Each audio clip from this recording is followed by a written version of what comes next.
नमस्कार, आप देख रहे हैं डीडी न्यूज। मैं हूं आंचल गुलाटी गुंबर और आगे बढ़ने से पहले एक नजर सुर्खियों की तरफ।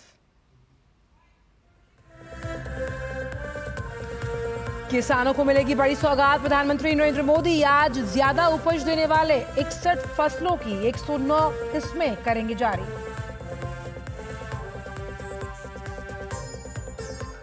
बसपा सुप्रीमो मायावती ने आरक्षण के मुद्दे पर कांग्रेस पर बोला हमला। कहा आरक्षण का पूरा श्रेय जवाहरलाल नेहरू और महात्मा गांधी को नहीं बल्कि बाबा साहब अंबेडकर को जाता है।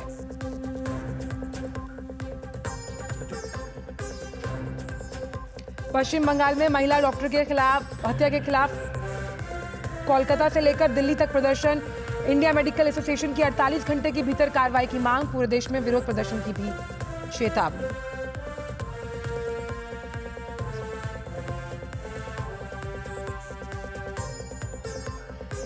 जम्मू कश्मीर के किश्तवाड़ में सुरक्षा बलों और आतंकियों के बीच मुठभेड़। जैश के आतंकियों का समूह फंसा। अनंतनाग में सेना ने आतंकियों के खिलाफ तेज किया अभियान।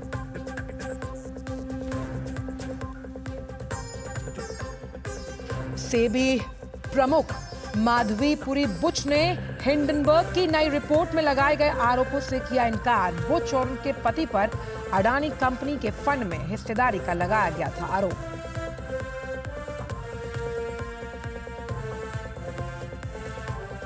बांग्लादेश में हिंदुओं के खिलाफ हिंसा पर प्रदर्शन जारी। सड़कों पर उतरे लोग।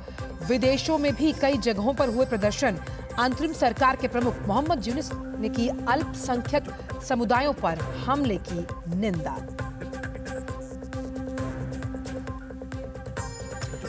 और खेलों के महाकुंभ पेरिस ओलंपिक का स्टेड डी फ्रांस में रंगारंग आयोजन के साथ आज होगा समापन। भारत ने 6 पदक जीत किया अपने अभियान का अंत। समापन समारोह में पीयूष विजेश और मनु भाकर होंगे भारतीय दल के ध्वज वाहक।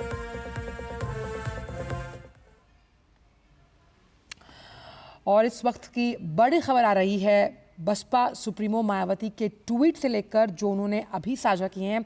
और साफ तौर पर क्रीमी लेयर के साथ साथ जिस तरह से अनुसूचित जाति जनजाति के आरक्षण की अगर हम बात करते हैं, जिसमें क्रीमी लेयर को लागू करने को लेकर सुप्रीम कोर्ट के फैसले के बाद लगातार सियासत गर्म है। इसी को लेकर ट्वीट किया है मायावती जो कि बसपा सुप्रीमो है। उन्होंने कहा कि आरक्षण का पूरा श्रेय पंडित जवाहरलाल नेहरू को नहीं बल्कि बाबा साहब को जाता है। एक के बाद एक उन्होंने कई ट्वीट्स इस पूरे मुद्दे से जुड़े हुए किए हैं। मायावती ने कहा कि आरक्षण का पूरा श्रेय बाबा साहब अंबेडकर को जाता है और कांग्रेस के लोगों ने बाबा साहब को चुनाव में भी हराने का काम किया था। जिस तरह की बयानबाजी कांग्रेस अध्यक्ष मल्लिकार्जुन खड़गे द्वारा कल की गई उसमें रत्ती भर भी सच्चाई नहीं है। कानून मंत्री की अगर बात की जाए तो मायावती ने आरक्षण के मुद्दे पर कांग्रेस पर हमला बोलते हुए ये कहा कि डॉक्टर अंबेडकर को कानून मंत्री पद से इस्तीफा देने के लिए कांग्रेस द्वारा विवश किया यानी मजबूर किया गया था। मायावती ने कहा कि कांग्रेस SC/ST के उप वर्गीकरण के पक्ष में है। ये तमाम बातें उन्होंने अपने ट्वीट में साझा की। और उन्होंने ये भी कहा कि साफ तौर पर कांग्रेस के लोगों ने संविधान सभा में जाने से रोकने का षड्यंत्र रचा और उनको चुनाव में हराने का भी काम किया था। डॉक्टर बाबा साहब अंबेडकर के लिए उन्होंने कहा है। और SC/ST वर्गों के उप वर्गीकरण के संबंध में पार्टी के स्टैंड का खुलासा करने से पहले इनकी पार्टी यानी कांग्रेस NGO और वकीलों आदि से विचार विमर्श करेगी, जिससे कि स्पष्ट है, बहुत साफ है कि कांग्रेस सब क्लासिफिकेशन यानी कि उप वर्गीकरण के पक्ष में है। और जो क्रीमी लेयर है उसके बारे में भी कांग्रेस ने बहुत गोलमोल जवाब दिए हैं, गोलमोल बातें कही हैं। भाई सीधी सी बात है, मायावती का मानना है कि कांग्रेस के 99 सांसद होने के बाद भी संसद में सुप्रीम कोर्ट के निर्णय को निष्प्रभावी बनाने के लिए कोई आवाज नहीं उठाई गई। जबकि मायावती ने कड़ा हमला बोलते हुए ये कहा कि इस पार्टी ने संविधान और आरक्षण को बचाने के नाम पर कई वादे किए थे और इसीलिए कई सीटें भी जीती। और इसी पर बात करने के लिए हमारे साथ विकास सिंह जुड़ गए हैं। विकास, मायावती के बड़े बोल साफ तौर पर साधा है निशाना जो कांग्रेस के राष्ट्रीय अध्यक्ष हैं मल्लिकार्जुन खड़गे पर, और ये कहा कि बाबा साहब अंबेडकर को भूलने की बात कही जा रही है जब SC/ST के तमाम जो काम बाबा साहब अंबेडकर ने किए उनके श्रेय को कम किया जा रहा है और जो बयानबाजी की गई उसमें रत्ती भर भी सच्चाई नहीं है। मायावती ने साफ निशाना साधा है। उन्होंने कहा है कि बाबा साहब के लिए जो भी कांग्रेस उस समय की, लगातार बाबा साहब जिस चीज के हकदार थे वो कभी उनको उस चीज का श्रेय नहीं दिया। यहाँ तक कि उनके सामने जो परिस्थिति उस समय उत्पन्न की थी, चाहे उनको कानून मंत्री के पद से इस्तीफा देना हो, चाहे वो पूरे प्रकरण हो, आज भी वही सिलसिला कायम किए हुए है कांग्रेस। और एक बार फिर से संविधान के नाम पर वो अपने नेताओं को श्रेय देना चाहती है। मायावती ने साफ कहा कि जिस संविधान बचाव के नाम पर आपने जो 99 सीटें जीती, जो आपका प्रदर्शन रहा, उसके बावजूद आपने आवाज नहीं उठाई। यह बात स्पष्ट करती है कि आप इस मामले पर आप जो रुख है उसमें संदेह नजर आ रहा है। खासतौर से वर्गीकृत करने को लेकर जो बातें कही कांग्रेस अध्यक्ष ने अपने ट्वीट में, उसमें उन्होंने साफ कहा है कि उसमें एनजीओ और तमाम सारे लोगों से बात की जाएगी, एकदम रुख साफ नहीं किया। इसी पर मायावती ने निशाना साधते हुए कहा है कि कांग्रेस हमेशा से डॉक्टर भीमराव अम्बेडकर को वो सम्मान देने की कभी कोशिश नहीं थी। यहाँ तक कि आपको बता दूं कि भारत रत्न भी कांग्रेस ने कभी देने का प्रयास नहीं किया। हमेशा अन्य महापुरुषों का ज्यादा बखान किया, लेकिन बाबा साहब भीमराव अम्बेडकर ने जो समाज के लिए काम किए, चाहे वो जो महान काम किए, उन पर कांग्रेस कभी भी जो है कह रहे उनको आगे लेकर नहीं आई। यहाँ तक कि चुनाव में हार का कारण ये ऐतिहासिक सत्य है जो जिसको कोई नकारा नहीं जा सकता है। बाबा साहब को हराने का भी कांग्रेस ने काम किया था। इस बात को लेकर मायावती ने निशाना साधा है और स्पष्ट है कि कांग्रेस को रुख को लेकर मायावती काफी नाराज है और इस सियासत अभी और चलेगी। और साफ तौर पर विकास, SC ST में क्रीमी लेयर पर जिस तरह से सुप्रीम कोर्ट की टिप्पणी की गई, तो बसपा सुप्रीमो का ये भी मानना है कि सभी दलों को इस पूरे मुद्दे पर अपना स्टैंड क्लियर करना चाहिए। और साफ तौर पर अगर बात करते हैं हम कांग्रेस एंड पार्टी की, जिस तरह से वो संबोधित करती हैं कि संविधान और आरक्षण को बचाने के नाम पर ही तो भाई आपने 2024 का चुनाव लड़ा था लोकसभा का। जी बिल्कुल, 2024 का चुनाव कांग्रेस ने इसी दम पे लड़ा था और इसी का प्रचार प्रसार करते नजर आ रहे हैं उनके नेता राहुल गांधी भी, उनके कांग्रेस अध्यक्ष मल्लिकार्जुन खड़गे भी और तमाम सारे जो उनके साथ गठबंधन किए हैं। लेकिन जब कोई मुद्दा आ जाता है या ऐसे सुप्रीम कोर्ट के आदेश के बाद, उन्होंने अभी अपना स्पष्ट रुख नहीं किया है। और आमतौर पर देखा यह गया है कि बाबा साहब भीमराव अम्बेडकर को लेकर कहीं न कहीं उनके मन में एक शंका रहती है कि वो अपनी नेताओं की बात करते हैं। बाबा साहब भीमराव अम्बेडकर को जब भी कभी सम्मान की बात आई तो उसको श्रेय देने में कांग्रेस हमेशा पीछे हट जाती है और कहीं न कहीं खुद को श्रेय लेने की कोशिश करती है। और उसी के दम पर उसने जो किया था, अब जो आवाज नहीं उठा रही, अभी भी अपना रुख नहीं कायम कर रही है और कहीं न कहीं श्रेय पंडित जवाहरलाल नेहरू को देना चाहते हैं आरक्षण लागू करवाने को लेकर। इसी की बात की नाराजगी मायावती ने जताई है। विकास, एक बात और भी जो बसपा सुप्रीमो ने बहुत स्पष्ट तौर पर कही, खास तौर पर जब उन्होंने प्रेस कॉन्फ्रेंस की कल, कि भाई कांग्रेस और समाजवादी पार्टी पहले से ही जब SC ST वर्गों के आरक्षण की बात की जाती है उसके खिलाफ रही है। और 2024 में जिस तरह से आरक्षण और संविधान को बचाने की कवायद लेकर ये दोनों पार्टियां चुनाव में एक साथ उतरी, लेकिन अब अपने आप को हितैषी बताकर ये SC ST को कहीं ना कहीं ठगा हुआ महसूस करवा रहे हैं। इस लिहाज से जो ये तमाम ट्वीट किए गए हैं उनका क्या अभिप्राय निकाला जाए? देखिए, समाजवादी पार्टी और कांग्रेस ने जो चुनाव उत्तर प्रदेश में लड़ा और जो बातें जो डराने का काम किया, वो उससे उनको कुछ फायदा उत्तर प्रदेश में नजर आया। लेकिन निश्चित रूप से ये लोगों को जानना होगा कि किस तरीके से कांग्रेस सिर्फ वोट बैंक जहां फायदा होता है सिर्फ वही उठाती है।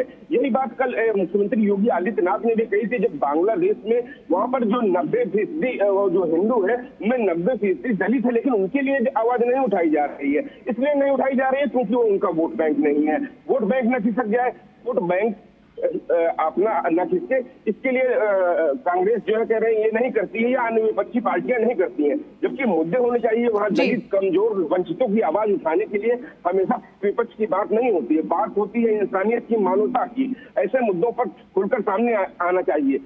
जो SC ST वर्ग है इसको जो हितों को संरक्षित करने के लिए। चलिए विकास, आपके पास वापस आऊंगी। बड़ा मुद्दा है हमारे साथ दो अहम मेहमान इस बड़े मुद्दे पर बात करने के लिए। विजय त्रिवेदी साहब, सीनियर जर्नलिस्ट, और हमारे सलाहकार संपादक साहब विनोद मिश्रा जी जुड़ गए हैं। विनोद जी, पहले आपके पास आना चाहूंगी। अपने आप को जब हम बात करते हैं अनुसूचित जाति जनजाति का सच्चा हितैषी बताने वाली बसपा सुप्रीमो का ये मानना है कि भाई जिस तरह की बयानबाजी कांग्रेस के राष्ट्रीय अध्यक्ष द्वारा की गई है उसमें रत्ती भर भी सच्चाई नहीं है। और जिस बात को लेकर, यानी कि आरक्षण और संविधान को बचाने के मुद्दे पर यह पार्टी चुनाव में आई और कई सीटें जीती। लेकिन जो बयानबाजी की गई है, खासतौर पर आरक्षण को लेकर सारा श्रेय गांधी परिवार को दिया गया, इसमें रत्ती भर भी सच्चाई नहीं है। क्या कहेंगे आप? जी भैया, आज जो ये देख रहे हैं मायावती जी का जो सुबह सुबह ट्वीट आया है, वो सीधे सीधे कांग्रेस पार्टी के आरक्षण के मुद्दे पे उनको एक्सपोज किया है। मायावती ने कांग्रेस के जो पार्टी का जो अभी तक आरक्षण का एक्सपोज करते हुए कहा कि इस बार देश में जो कांग्रेस पार्टी ने भ्रम फैलाया कि आरक्षण खत्म हो जाएंगे, संविधान बचाना है, वगैरह वगैरह, जो जितने भी नैरेटिव लेके वो चुनाव मैदान में गए थे, तो मायावती ने साफ साफ कहा कि इसका फायदा कांग्रेस को मिला और 99 सीट जीत के कांग्रेस पार्टी आई थी। लेकिन आरक्षण बचाने के लिए मामले में कांग्रेस पार्टी कितना स्टैंड ले पाई, इसका उदाहरण अभी पार्लियामेंट सेशन का था, जो उन्होंने बताया कि पार्लियामेंट के दोनों से पूरे राज्यसभा और लोकसभा एडजर्न हो गए हैं। एक बार भी कांग्रेस पार्टी की तरफ से इस पे स्टैंड, सुप्रीम कोर्ट के जजमेंट के बाद कोई स्टैंड इस पे क्लियर नहीं हुआ कि कांग्रेस पार्टी क्लासिफिक वर्गीकरण के सपोर्ट में है या क्रीमी लेयर के विरोध में है। किसी भी तरह के कांग्रेस पार्टी के कोई नेता का एक बयान नहीं आया। जब मल्लिकार्जुन खड़गे ने कल प्रेस कॉन्फ्रेंस करके जब कैबिनेट ने इसका डिसीजन लिया और सुप्रीम कोर्ट के इस आदेश को सलाम माना कि सुप्रीम कोर्ट ने एक क्रीमी लेयर के बारे में सिर्फ अपना एक सजेशन दिया है, ये कोई ऑर्डर नहीं है, इसलिए जब कैबिनेट ने प्राइम मिनिस्टर मोदी जब बीजेपी के सारे शेड्यूल कास्ट शेड्यूल ट्राइब के एमपी से मिले थे, तो उन्होंने स्पष्ट किया था कि उसमें कोई मतलब नहीं है और जो क्रीमी लेयर की बात है वो किसी भी तरह से ऐसा कोई हाई कोर्ट सुप्रीम कोर्ट की तरफ से न इसका ही कोई सिफारिश की गई है, न आदेश है। तो सरकार को इसके मानने के लिए कोई बाध्यता नहीं है, ये बात कल लगभग तय हो गई थी। अब जब इसमें एक पॉलिटिक्स करने की बात आई तो कम से कम कांग्रेस लीडरशिप को लगा कि उसमें शायद वो पीछे पड़ रहे हैं। तो इसलिए मल्लिकार्जुन खड़गे जब प्रेस कॉन्फ्रेंस किए थे तो एक नंबर 1 कि उन्होंने इस आरक्षण के पूरे आरक्षण की व्यवस्था जो संविधान में बनी थी उसका श्रेय उन्होंने पंडित नेहरू और गांधी जी को दिया। मायावती को इसी बात से कहा है कि इस आरक्षण को लेके सीधे सीधे ये लड़ाई डॉक्टर भीमराव अंबेडकर की थी और डॉक्टर भीमराव अंबेडकर के खिलाफ में जिस तरह से नेहरू जी ने काम किया, उनको आज मायावती एक पूरा चिट्ठा पढ़ के सुना रही है अपने एक्स हैंडल पे सोशल मीडिया में, कह रही है कि कांग्रेस कब से ये आरक्षण की हितैषी हो गई। यही सवाल उठाते मायावती कह रही है कि जिस कांग्रेस ने संविधान सभा में आने से डॉक्टर अंबेडकर को रोका एमपी पार्लियामेंट आने से रोका, वो कांग्रेस पार्टी आज अगर आरक्षण के मुद्दे पे, दलित के मुद्दे पे बढ़ चढ़ की बोलती है तो यह हास्यास्पद है। यही बात मायावती अपने तरीके से आप जो बता बात रही कह है। रहे हैं उसी पर एक टेक लेते हैं त्रिवेदी साहब का। त्रिवेदी साहब, साफ तौर पर मल्लिकार्जुन खड़गे ने ये बहुत बड़ा बयान दिया कि भाई नेहरू और गांधी के कारण आरक्षण को संवैधानिक मान्यता मिली, जिसे कहीं ना कहीं बिल्कुल सिरे से खारिज किया है बसपा सुप्रीमो मायावती ने। तो आखिरकार आरक्षण का ये मुद्दा जो कहीं ना कहीं SC ST के लिए बहुत अहम है, जिसके नाम पर वोट मांगे गए, जिसके नाम पर कई सीटें भी जीती गई, लेकिन जब अपना स्टैंड क्लियर करने की बात आती है तो कांग्रेस हमेशा एक कदम पीछे। अंचल, यदि आप 2024 के चुनाव देखें और हिंदुस्तान की आजादी का वक्त को देखें तो मुझे लगता है कांग्रेस के स्टैंड में कोई बड़ा बदलाव नहीं आया। जैसे मायावती जी ने जिस बात पर नाराजगी जाहिर की है वो है कि कांग्रेस हमेशा भीमराव अंबेडकर के खिलाफ ही एक्सरसाइज करती रही, जितनी पॉलिटिकल एक्सरसाइज वो कर सकती थी, खासतौर से पंडित नेहरू और जो और लोग तमाम लोग वक्त थे उनको MP बनाने से, लोकसभा चुनावों में उनकी हार को लेकर जिस तरह से कांग्रेस की भूमिका रही, संविधान सभा में उनको जाने से रोकने को लेकर रही, कानून मंत्री से इस्तीफा देने पर जो बात हुई उसको याद कीजिए, और फिर 1990 में राजीव गांधी जी का वो बयान जो मंडल कमीशन पर था उसको भी ध्यान कीजिए। तो एक उनके कंसिस्टेंसी है, वो आरक्षण के खिलाफ दिखाई देती है पार्टी। लेकिन जब बात आई कि क्रेडिट जिस तरह से दिया गया मल्लिकार्जुन खड़गे साहब ने, इसलिए मायावती जी की नाराजगी वाजिब भी है और जाहिर भी है कि खड़गे साहब ने कहा कि नेहरू और गांधी ने आरक्षण दिया, अंबेडकर को वो भूल गए, लेकिन अंबेडकर को वो याद कब करते हैं, इसलिए ये सवाल खड़ा करने की बात नहीं है। और ये जो फैसला आया वो महत्वपूर्ण है। उसमें एक और लाइन उन्होंने लिखी अपने एक्स हैंडल पे कि प्रधानमंत्री नरेंद्र मोदी ने जो SC ST के MP हैं उनसे मुलाकात की और उनको एश्योर किया कि सरकार इस पर काम करेगी और ऐसा आगे नहीं होने देगी। जो सुप्रीम कोर्ट का ऑब्जर्वेशन है वो फैसला भी नहीं है जिसमें कैटेगराइजेशन के अलावा क्रीमी लेयर की बात की गई है, तो उस पर उन्होंने स्वागत योग्य, उन्होंने लिखा कि स्वागत योग्य कदम है प्रधानमंत्री जी का। लेकिन संविधान संशोधन अगर लिया जाए तो करना चाहिए। आपको मैं एक और चीज ऐड कर दूं कि रेवंत रेड्डी साहब जो हैं तेलंगाना में अभी कांग्रेस के मुख्यमंत्री बने हैं, जैसे ही सुप्रीम कोर्ट का फैसला आया था सबसे पहले उनका रिएक्शन आया था और उन्होंने कहा था कि तेलंगाना में इस फैसले को तुरंत लागू किया जाएगा। जी जी। तो मायावती जी की चिंता वो है और ये लगातार होता रहा है कांग्रेस के रुख पर। वो जब बात हुई कि कल खरगे साहब ने भी, जब ऐसा मौका आ गया कि सरकार ने कैबिनेट के बाद भी मंत्री जी ने, कैबिनेट मंत्री ने जिस तरह से जवाब रखा, उसके बाद उनकी जरूरत थी कि जरूरी था कि वो अपनी सफाई दें। लेकिन कांग्रेस के आरक्षण के रुख को लेकर मुझे बहुत कोई हैरानी नहीं होती। और ये भी आपको याद होगा कि 2024 के चुनाव में जो संविधान की कॉपी लेकर आप एक नैरेटिव मोदी सरकार के खिलाफ चलाते रहे कि ये आरक्षण खत्म करेगी, संविधान बदलेगी, और शपथ के दिन भी कर रहे थे। तो जिस दिन मौका आया उस दिन आप उसके साथ खड़े नहीं होते। और अभी आपके संवाददाता ने भी जिक्र किया था, जैसे विकास ने भी, कि बांग्लादेश में जो दलितों को लेकर कांग्रेस का स्टैंड है।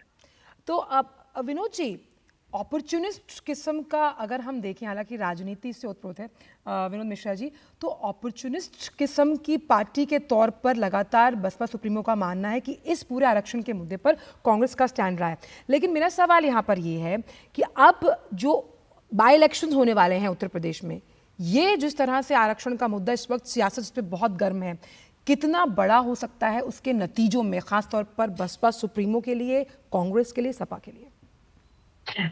देखिए, सबसे इंपॉर्टेंट चीज है जो विजय जी अभी कह रहे थे, उस चीज को समझने की जरूरत है कि जो नैरेटिव्स लेके अभी 2024 के इलेक्शन में और संविधान को पॉकेट में लेके इंडिया गठबंधन जिस तरह से पूरे इलेक्शन कैंपेन को अपना एक बना रही थी कि आरक्षण खत्म हो जाएगा, संविधान खतरे में है, संविधान के कॉपी लेके यहाँ अपने लोकसभा में देखा कि शपथ ग्रहण समारोह में भी इंडिया गठबंधन के सारे एमपी, ऑलमोस्ट अखिलेश यादव से लेके राहुल गांधी और बाकी सारे एमपी संविधान का हाथ में लहराते हुए ओथ लिया था यहाँ लोकसभा में। तो अब सवाल यह है कि जिस संविधान की रक्षा और आरक्षण की रक्षा के नाम पे आपने इतनी सीटें ली है, अखिलेश यादव ने 37 सीटें ली है, क्या सुप्रीम कोर्ट के आदेश के बाद अखिलेश यादव सपा की तरफ से या कांग्रेस पार्टी की तरफ से कोई स्टैंड लोकसभा में या राज्यसभा में लिया गया कि हम सुप्रीम कोर्ट के इस फैसले के साथ हैं या हम इसके अगेंस्ट में हैं? ऐसा नहीं कहा। वो इस चीज को देख रही थी कि पार्टियां कि कम से कम इसका रिएक्शन क्या होता है। जब ये रिएक्शन तमिलनाडु से शुरू हुआ कि तमिलनाडु गवर्नमेंट ने कहा कि सुप्रीम कोर्ट के फैसले का हम स्वागत करते हैं, उसके बाद रेवंत रेड्डी ने कहा, जज विजय जी भी कह रहे थे इस चीज को, अब ये पार्टी को लगने लगा कि जैसे ही प्राइम मिनिस्टर मोदी से एमपी जो बीजेपी के SC ST के एमपी हैं और उनकी मुलाकात हुई और कम से कम ये बात क्लियर हो गई कि प्राइम मिनिस्टर मोदी ने क्लियर कर दिया कि कम से कम क्रीमी लेयर के मामले में अभी सरकार की तरफ से कोई भी ऐसा डिसीजन नहीं होगा, क्योंकि ये सीधे सीधे सुप्रीम कोर्ट का सजेशन है, एक ऑब्जर्वेशन है, और ये जो चल रहा है संवैधानिक जो उनको मिला हुआ है अधिकार, वो बराबर कंटिन्यू करता रहेगा। अब ये स्टैंड के बाद मल्लिकार्जुन खड़गे को लगा कि इस पॉलिटिक्स में उनका कहीं से हिस्सा नहीं बना, तो संविधान को पॉकेट में लेके घूमने का क्या मतलब, वो संविधान लहराने का और ओथ लेने का क्या मतलब। यही बात मायावती कह रही है कि आप कह रहे हैं कि हम एक कमेटी बनाएंगे जिसमें NGO और इंटेलेक्चुअल से मीटिंग करके ये फैसला करेंगे। तो ये सीधे सीधे स्टैंड आपका भी अभी क्लियर नहीं है कि आरक्षण के मुद्दे पे जो बाबा साहब अंबेडकर की व्यवस्था की गई है उसको लेके कांग्रेस पार्टी का क्या स्टैंड है। और जब स्टैंड आरक्षण की होती है तो आप क्रेडिट पंडित नेहरू को देते हैं, गांधी को देते हैं, उस समय में आप बाबा साहब को भूल जाते हैं, लेकिन आरक्षण को के बात जब होगी, संविधान की नैरेटिव की बात होगी, तो आप कॉपी लहराते हुए पार्लियामेंट में दिखते हैं, पार्लियामेंट के बाहर दिखते हैं। इसको आज मायावती ने एक्सपोज कर दिया है। बिल्कुल, अगर चाय बहुत अच्छी बनी है तो सारा क्रेडिट लेने की जिम्मेदारी कांग्रेस की, भाई अगर कुछ भी खराबी हुई तो जहां से व्यवस्था शुरू हुई है सीधा ठीकरा उस पर फोड़ दिया जाए। त्रिवेदी साहब, ये भी समझना बहुत ज़रूरी होगा यहाँ पर, जिसका खुलासा ट्वीट के जरिए बसपा सुप्रीमो ने किया कि भाई जो उप वर्गीकरण है SC ST में, उसको लेकर जो कांग्रेस के राष्ट्रीय अध्यक्ष उन्होंने कहा कि भाई हम NGOs और वकीलों से बातचीत करेंगे। तो एक साफ अंदेशा ये है कि आप उप वर्गीकरण के पक्ष में हैं। इसका क्या अभिप्राय निकाला जाए? बिल्कुल ठीक है, आपने ठीक से उसको असेस किया है। दो बयानों में फर्क देख लीजिए। एक SC ST MPs के साथ प्रधानमंत्री जी की मुलाकात, जिसमें उन्होंने साफ किया कि हम इस पर आगे नहीं बढ़ रहे क्रीमी लेयर को लेकर, और ये ऑब्जर्वेशन के तौर पर सरकार इस पर काम नहीं कर रही। ये क्लियर कट स्टैंड है कि सरकार उस पर नहीं जा रही। कांग्रेस भी ये स्टैंड ले सकती थी, कांग्रेस को तो इसमें कुछ करना भी नहीं था, केवल स्टैंड लेना था कि हम इसके साथ हैं या नहीं है। लेकिन जब आप कह रहे हैं कि we would review this thing, या we would discuss with NGOs and other thing. इसका मतलब है कि उनके मन में इस फैसले के साथ जाने की बात है। बिल्कुल, इसीलिए आप रिव्यू कर रहे हैं ना। ये तो एक कांग्रेस लीडरशिप का स्टैंड क्या होना चाहिए था, मैं उनको सजेस्ट नहीं कर रहा।